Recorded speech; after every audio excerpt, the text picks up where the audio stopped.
Hello, welcome back. This is video 5 in my Death to MC Lag video series. Last scripted video in this series. There might be some other add-ons later on. I've got a request to show an MC Lag pair upgrade. I need to do a little research into that to see if doing that in a virtual environment would even closely resemble what physical hardware would be like. Maybe, maybe not. I don't know if I can do that without actually pulling gear out of my demo pool. We got a lot of ground to cover today though. This video is actually going to pick up where video 3 left off. So we've got as much of the EVPN-VXLAN configuration as we can already on our MC lag switches without breaking MC lag. We're going to move our L3 from switch 4 in our lab down to that MC lag pair. We're going to do some multi-tenancy configuration. We're going to set up a routing instance. I'm going to show you, again, just how far we can get all of that configuration before MC lag tips over. And then I'll take you through the additive configuration so that we can do our maintenance window single commit cutover. We'll start with the level set. Hopefully you backed up your config at the end of the third video I did. I actually already did a load override on these two switches from the configuration I backed up in that third video to restore the state so that I could basically undo everything we did in video 4. Today, the L3, which is here on switch 4, will move down to these switches and we'll be using VRRP. VRRP uses a virtual IP address, which means that we also need real IP addresses for each of these switches. The VIPs for VRRP, the virtual IP addresses, are going to be identical to the gateway IPs that we had before, the .1 addresses.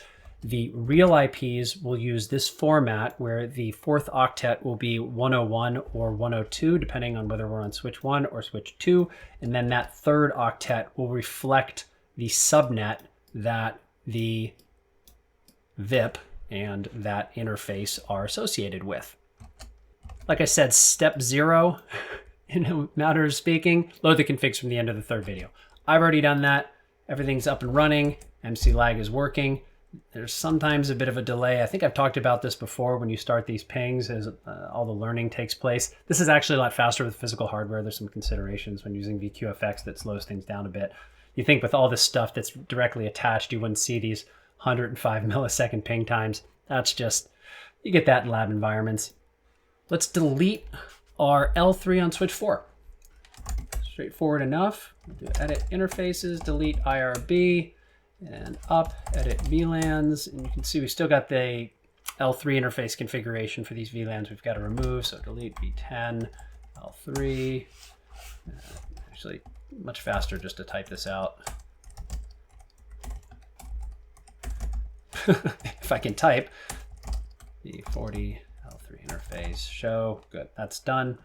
I can top commit. Oh geez, well, it doesn't matter. I can actually commit from there and it'll still take it. That will break L3. So honestly, if I was doing this in a production environment, I would commit all this stuff at the same time during a maintenance window, but since we're not in production, I'll just go ahead and commit this as I go.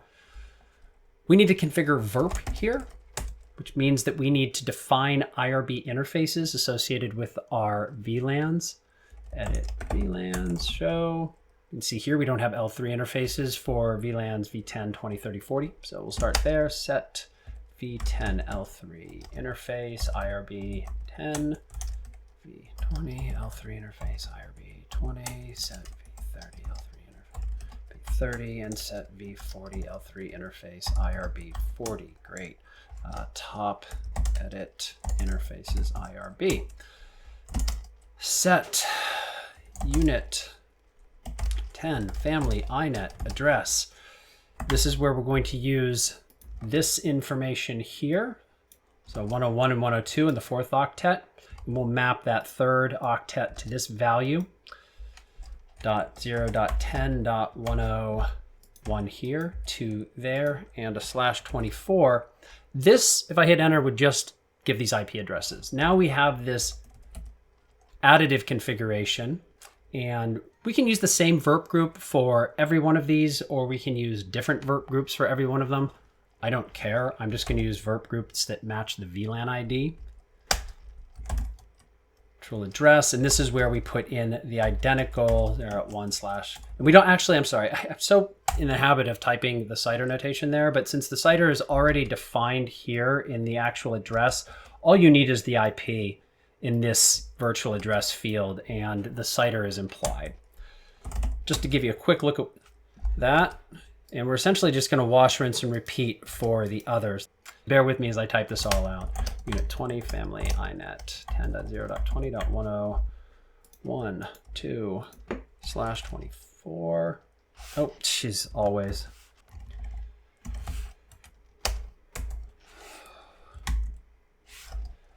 VRRP group 20, virtual address 10.0.20.1, set unit 30, family inet address 10.0.30.102/24, VRRP group 30, virtual address 10.0.30.1, set unit 0, 0, nah.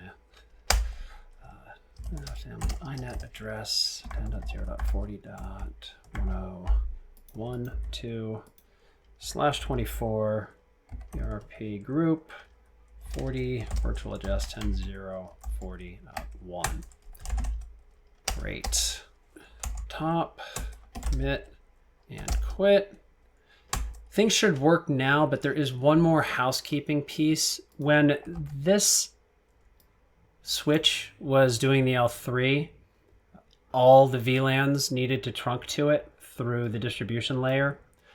Now that we've moved the routing to the distribution layer, the only VLANs that need to cross over this link are going to be the VLANs that are configured on these clients. So I'm going to remove VLAN V10 and V20 from this aggregate here. Top, edit interfaces, AE2. You'll see that V10 and V20 are here.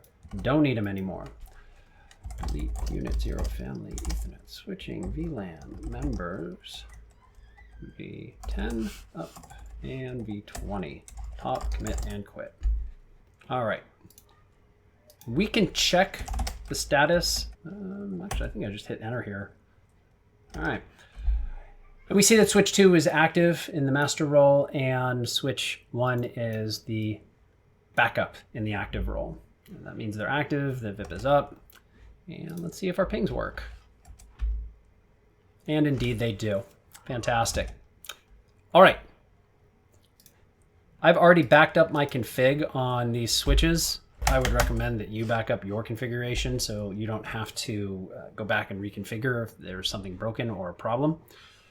And we're going to move on to the EVPN prep. Now this is the additive configuration that goes into prep for L3. So this is going to be additive to the configuration that already exists for the L2 stuff that we did in the third video. Oh, and speaking of which, now's a great time to make sure that our BGP link is up, and we can see here that it is established. We have two peers. One peer, no, we have two peers. One peer is for our underlay that does the loopback peering, and then the other peer is for the loopback to loopback IBGP. Because we are going to be creating a routing instance, is because we're going to have a source for traffic that originates from that routing instance, we're going to create a loopback interface. If there's a way to make it intuitive for your VRF, do it. The routing instance that I'm going to be creating is VRF-1. You can call it tenant 1, whatever. Yeah, I'll just call mine LO01. You know what? Let's just edit that. That's a good idea. And we'll call this VRF1. Because you know me, I like to match things up as much as possible. All right, edit. Interface is LO0. So we have a unit 0. I'll just set unit 1, family inet, address 172.31. Let's go over here. I bet I have a value for it already. I'm going to match that third octet. You can see I probably did 100 because it was a little easier to spot, but we're going to edit that. I like things matching wherever they can. And since these are host IPs, it doesn't matter if they're butting right up against each other. .1.1 and .2, enter. You cannot commit this. You can only have a single loopback interface per routing instance. There's obviously the one that goes in the default instance. So if I tried to commit this right now, it would fall on its face and complain. So this needs to actually be committed with the routing instance configuration. So we'll do that now. Instance is VRF-1. We'll set the instance type to be VRF. We'll set the routing options to auto export. This will automatically generate some of the import export policies that are required in every routing instance of this type. In general, we have to have a mechanism for taking information that comes into the router and segmenting it between multiple routing instances and the default instance itself. We're going to add our loopback. 0.1. I'm going to add a route distinguisher. We talked a little bit about route distinguishers in the last video and in the second video where I talk about EVPN. So remember, when we're doing control plane learning in the default instance, it's just typical legacy networking, right? So you've got MAC addresses at L2, you've got IP addresses at L3, and it's all localized. When we're doing something that distributes the control plane like EVPN, we need a way of knowing that information, MAC and IP, but we also need to be able to associate that MAC and IP to specific devices in our network, and on that specific device in our network, any specific routing instances that it might be associated with as well. So there's a little bit extra information that needs to be unique in order for these routes to actually be shared with other switches participating in the fabric and provide enough routing information to actually forward traffic. I always use as a route distinguisher the IP address of the loopback that we have assigned to the VRF, 172.31.1. Be 1 over here, and oh, it looks like I didn't click into the type in every screen window, and 2 over here. And it needs this colon attribute, that other integer, I think can go up to 65, I don't know, some base 8 value. I'm just doing :1. I explained a little bit more about what this means in that second video, so I'm not going to get too much into it here. Here's where we set up the VRF target. This is what tells routes that this is the VRF that they need to be associated with when they are either exported or imported. Set VRF target. And it just, there's actually more than one way to format this. I'm going to use this target :1:6500. It looks like a community value. You can look up the different parameters for how this operates, but it does need to be unique per VRF, and there's a certain syntax you use. This, you can follow along and change that third value, that 6500, to something else if you want to. Great.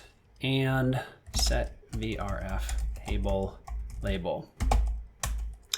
VRF table label is interesting. You usually don't need it because it's not required if you're using symmetric type 2 or pure type 5 routes, but I like to include it because there are other route types, and while most of the ERB or collapse core configurations you're going to do are going to use symmetric type 2 or type 5, it's just one of those things. I keep it in there so that if you forget that it's a thing that you need if you're using other types of routes, like if you have in an environment where you've got asymmetric type 2, it's sort of a safety net. It's not going to hurt to have anything there, but it might save you a big headache in the future. All right, now I'm going to commit this. That should be all we need to do at the moment. Top, commit, and quit. And we'll test our host to make sure we haven't broken anything. Committed, that's a good sign. And everything still works. Once again, save your configs. I've done that already, so I'm not going to bother. Now we're going to do the cutover. Now this is when we would get into our maintenance window. Step 1 is going to be disabling this ICCP/ICL link, and then the cleanup that we saw in video 4 to scrub the MC lag configuration off these two switches. And then we will complete our EVPN config and commit and test and see if we can get it all done in one commit. Edit. Faces, set XC000 disable. and then delete AE0. That is the aggregate we have configured for MC lag.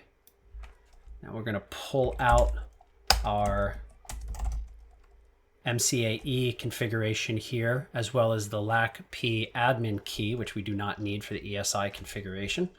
Delete ether options, MC-AE, and delete aggregated ether options, LACP admin key. Great. Top, edit VLANs, show. We have an ICCP VLAN. We're going to delete that. And we're also going to delete the IRB that's associated with that VLAN because we don't need it anymore.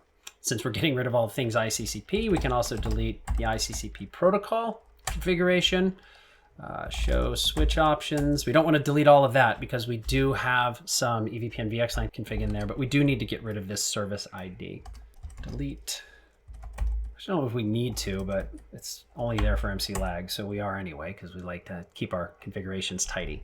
We are going to delete all of the multi-chassis configuration stanza because that's only for MC lag. And we are going to delete the VRRP groups we just created because we don't need them anymore. Edit interfaces, IRB. We'll see that we've got these. I tried figuring out the right way to do this with a wildcard delete, and I got to tell you, I didn't have any luck with it. So we're just going to have to do this. Delete unit 10, family INET, address. I could have done this with a VRRP group. Actually, that would have probably made things a little bit easier, but that would have also taken a lot more time at the beginning.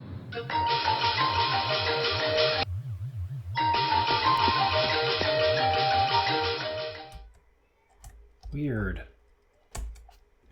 I don't know what desync the typing there in my terminal. Whatever. Delete unit 20, family INET, address, VRRP group 20. All right, now we're in business. Delete unit 30, family INET, address, group 30. Delete unit 40, family INET. Uh-oh, don't do it to me again. 40. Okay, so that should be nice and tidy. I am going to do a replace pattern. Actually, I think that's, yeah, okay, that's in the next section here. So we've deleted the VRRP groups. We haven't committed anything. Obviously, we've got to clean this up as well because these are not the IP addresses that we're going to associate with our gateways. But this is the stopping point for having all of the MC lag configuration pulled out. Now we're on to step 4, where we're going to finish up our EVPN-VXLAN configuration. We'll start by adding our VXLAN VNIs. Edit VLANs, set V10, VXLAN, VNI. We do this one for one. Set V20, VXLAN, VNI, 20, set V30, VXLAN, VNI 30, set V40, VXLAN, VNI 40. Looks good. Now we're going to configure ESI lag on our AE interfaces. Top, edit. Oop, no, edit interfaces, AE1, show. You know, and only now do I realize that maybe I didn't do AE2's cleanup. I totally didn't. Whoopsie. Hang on, let's do that real quick. Delete LACP admin key, delete aggregated ether options MCAE. All right, that should look fine now. Great, cool. Well, we'll start with A1 and just don't let me forget to do AE2, all right? What I'm gonna do right now is gonna look exactly the same as what I did in the 4th video. We've gotta add a ESI value. That's the internet segment identifier, just a unique value that associates interfaces that are participating in a common LACP configuration with each other across multiple switches participating in the fabric. We do that by adding in that ESI value, setting the ESI state to all active. And I think we have to update the system ID. Actually, the system IDs are already there. Oh, great. That's terrific. Look at that. Leftovers from the last time we did this. So it should just be the ESI bits. So let's do that. Set ESI 2, 3, 4, 5, 6, 7, 8, 9, 1. All active. Great. Show. And we have a system ID as well. Perfect. Up, edit A2, show. Cool. Set ESI. 1, 2, 3, 4, 5, 6, 7, 8, 9, 10. 2, right? And oh yeah, I can do all active here. Show. Perfect. Now we're going to configure Anycast. There are two types of configurations that you can use for a distributed gateway in EVPN-VXLAN. There's virtual gateway or VGW and Anycast gateway. Virtual gateway looks a lot like VRRP, where every device has a IP address that is a real IP that is local, and then there's a virtual gateway IP address, a VIP, that is then shared between the devices. You can also do Anycast, where we just manually set the identical IP address and MAC address, same MAC address. We do a manual MAC configuration for every switch that's participating. There's some options for doing that. I always like to have a specific MAC address per gateway. You can also do it with the same MAC address for all IPs on the same switch. I think that's a little bit more clunky. If you're wondering which to use, our recommendation is to use virtual gateway if you have a CRB configuration, and a Anycast gateway if you have a edge routed and bridge or ERB configuration. A collapsed core, like the one that we're doing here, is ERB because the L3 services are collapsed onto the same devices that the gateways exist on. You're at the edge, you're where traffic's coming into the fabric, and that's where you're routing as well. So we're going to use Anycast gateway, which is hard set the IP address, same one, every switch, and hard set a MAC address that is identical for those gateways on every switch as well. Edit interfaces, IRB, and I've got something clever here. You can see that I've got this replace pattern command that I thought was handy enough that I actually wrote it into the configuration. Notes that I have 101/24 with 1/24, and we do replace pattern 102/24 with 1/24. And that should convert our gateways. And remember that we don't need to distinguish between 1 and 2 here, because the IP is going to be the same. It's really that third octet where the magic happens. So now we've got identical IP addresses for each of these VLANs, these units. I have a note in here as well about what MAC address you should use. We have guidance on this. Usually it is going to be a hardware MAC that's associated with vendor of choice. There's also an RFC 7042, section 211 guidance on what MACs are available. I'm using this range here because this is what is defined by IANA as the MAC range to use if you are doing documentation, and this feels kind of like it's documentation. So what we'll do is we'll use these hextets the same, and then this last hex value will be 10, 20, 30, 40, depending on the VLAN that we are configuring. Set unit 10 family.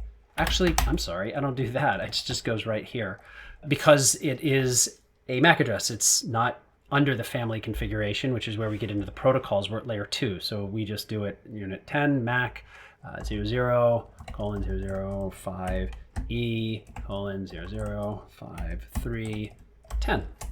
Set unit 20 MAC 0:05E:5320. Set unit 30 5E:5330. Set unit 40 MAC 0:05E:5340.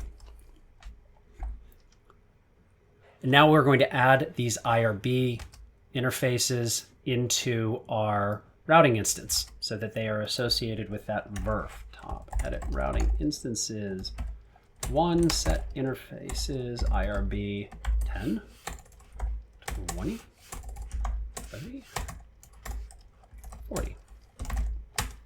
I think that is it. Let's do a commit check. This is also where you'd save something, save your configs. If something's borked, you can roll back. And It's been a couple weeks since I've done this, so I haven't run through this to test the notes that I actually put together a couple weeks ago. So fingers crossed. Let's commit and quit and see what happens. All right, started dropping pings. And we'll keep our fingers crossed here. This does take a bit longer than the L2 commit did, which was sub 10 seconds, if I recall correctly. I note here that, well, you should see it come back soon. I wonder if I've missed a step.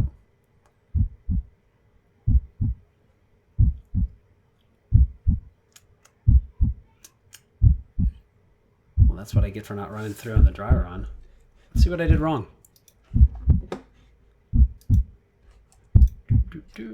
Easiest way for me to do that is to take the configuration that I know work. Oh, I just didn't wait long enough. Oh, you tricky, tricky fabric. It just take a little while for things to converge. That's why you do these things in a maintenance window. As you can see, this is working. Let's see. We lost half our packets. So I said 40. So I lost more than what I was seeing in the testing that I did in the run up to this. But at the end, still, we got a single commit cutover to work. We did our L3. This actually went faster than I thought it would. Hope this has been helpful. As always, this is super fun for me, and I really enjoyed putting this series together. Thank you once again for watching through. If you have any questions or want me to cover any topics, let me know in the comments. I try to respond to all the comments that I get, even if I don't get to them right away. I will respond. Have a great rest of your day. Take care. Bye-bye.